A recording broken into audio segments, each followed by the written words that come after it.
ব্রেকফাস্টে বা ডিনারে আর না হলে স্কুল অফিসের টিফিনের দারুণ কিছু স্বাস্থ্যকর রেসিপি বানাতে মন চাইলে দই ও সুজি দিয়ে দারুণ স্বাদের এই রেসিপিটা বাড়িতে বানিয়ে দেখতে পারেন। বানানোর জন্য খুব বেশি টাইমের প্রয়োজন পড়বে না, আর এই রেসিপিটা বানানো যেমন সহজ, খেতে তার থেকে আরও অনেক বেশি ভালো হয়। আশা করি আপনাদেরও ভালো লাগবে। নমস্কার, আমি রুমি। আপনাদের সবাইকে আবারও একটা দারুণ স্বাদের রেসিপিতে স্বাগত। প্রথমে একটা বড় সাইজের মিক্সিং বোল নিয়েছিলাম। মিক্সিং বোলের মধ্যে আমি দিয়ে দিচ্ছি 1.5 বাটি সুজি। এখানে 250 গ্রামের মতন সুজি আছে। আর আমি দিয়ে দিচ্ছি 1 বাটি টক দই। প্রায় 100 গ্রামের মতন টক দই দিয়ে দিলাম। এখন আমি এর মধ্যে দিয়ে দিচ্ছি অল্প একটু লবণ, খুব বেশি না, একেবারে সামান্য পরিমাণ লবণ দিলাম, চা চামচের 4 ভাগের 1 ভাগ। সমস্ত উপকরণগুলোকে খুব ভালো করে মিশিয়ে নিতে হবে। তারপর অল্প জল দিয়ে আবারও খুব ভালো করে মিশিয়ে একটা মিডিয়াম ঘনত্বের ব্যাটার রেডি করতে হবে। কারণ মিশ্রণটা যদি প্রথম থেকে ঘন করা হয়, সুজিগুলো কিন্তু জলটা শোক করে মিশ্রণটা আরও ঘন হয়ে যাবে। তাই মিডিয়াম ঘনত্বের ব্যাটার রেডি করে এক সাইডে রেখে দিলাম। প্রায় 5 মিনিট এইভাবে মিশ্রণটাকে রেখে দিয়েছিলাম। এখন একটা ফ্রাইং প্যানকে গ্যাসের ওভেনের উপরে বসিয়ে দিয়েছি। ফ্রাইং প্যানে অল্প একটু তেল দিয়ে দিলাম। তারপর খুব ভালো করে তেলটা ছড়িয়ে নিতে হবে। ফ্লেমটা মিডিয়াম টু লোতেই আছে। এখন আমি যে মিশ্রণটা আগে থেকে রেডি করে রেখেছিলাম, 5 মিনিট হয়ে গেছে। মিশ্রণটাকে আরেকবার ভালো করে ফেটিয়ে নিলাম। আপনারা দেখুন মিশ্রণটা আগে থেকে ঘন হয়ে গেছে। এই সময় কিছুটা করে মিশ্রণ নিতে হবে আর ফ্রাইং প্যানের মধ্যে দিয়ে দিতে হবে। আপনারা চাইলে তাওয়া বা কড়াইয়ের মধ্যেও রেসিপিটা রেডি করতে পারেন। অল্প অল্প করে মিশ্রণ নিচ্ছি, প্রায় 4 চামচের 2 চামচ করে মিশ্রণ নিয়ে এইভাবে কিন্তু মিশ্রণটাকে গোল করে ছড়িয়ে দিতে হবে।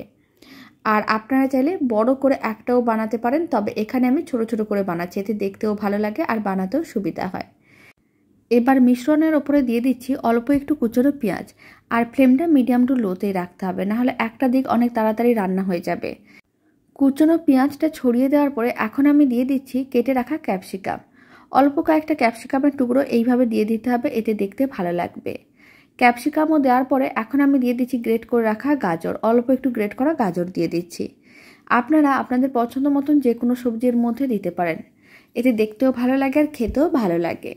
সমস্ত কিছু দেওয়া হয়ে গেছে। এখন কিন্তু উল্টে পাল্টে নিতে হবে, মানে উল্টো দিকটাকেও একইভাবে রেখে দিতে হবে। আর ফ্লেমটা এখন মিডিয়ামে করে দিলাম, কারণ একটা দিক হালকা করে রান্না হয়ে গেছে। তাই এখন মিডিয়াম ফ্লেমে উল্টে পাল্টে বেশ লাল লাল করে ভাজতে হবে। একইভাবে মিডিয়াম ফ্লেমে প্রায় 1 মিনিট এইভাবে রেখে দিয়েছিলাম। এই দিকটা কিন্তু হালকা করে ভাজা হয়ে গেছে। এখন সামান্য পরিমাণ লঙ্কার গুঁড়ো দিয়ে দেবো। আপনারা চাইলে কুচনো কাঁচা লঙ্কাও দিতে পারেন, আর নাহলে লঙ্কার গুঁড়োটা দিলে এইভাবে কিন্তু একটু পরে দিতে হবে, নাহলে কিন্তু পুড়ে যেতে পারে। লঙ্কার গুঁড়োটা দেওয়ার পরে এপিড ওপিড 2 পিঠই হালকা লাল করে ভেজে নিয়েছিলাম। মোটামুটি 4 মিনিটের মতন সময়ের প্রয়োজন পড়েছিল। এখন তুলে একটা প্লেটের মধ্যে নিয়ে নিয়েছি। আর বাকিগুলো যে আছে, মানে বাকি যে মিশ্রণটা আছে, একইভাবে বাকিগুলো রেডি করে নিতে হবে। সমস্তগুলো রেডি করে নেওয়ার পরে এখন একটা প্লেটের মধ্যে সার্ভ করে নিলাম। অল্প একটু টমেটো কেচাপ দিয়ে সার্ভ করে দেখতে পারেন, খেতে বেশ ভালো হয়। আর রেসিপিটা শেষ পর্যন্ত দেখার জন্য আপনাদের অসংখ্য ধন্যবাদ। ভালো লেগে থাকলে আপনারা যদি ফেসবুক থেকে রেসিপিটা দেখছেন, পেজটিকে ফলো করে নেওয়ার অনুরোধ রইল। ইউটিউব থেকে দেখলে চ্যানেলটি সাবস্ক্রাইব করে নেওয়ার অনুরোধ রইল। পাশে থাকা বেল আইকনটি প্রেস করে নেবেন নতুন রেসিপির আপডেট সবার আগে পাওয়ার জন্য। তো চলুন, ভিডিওটা আমি এখানে শেষ করছি।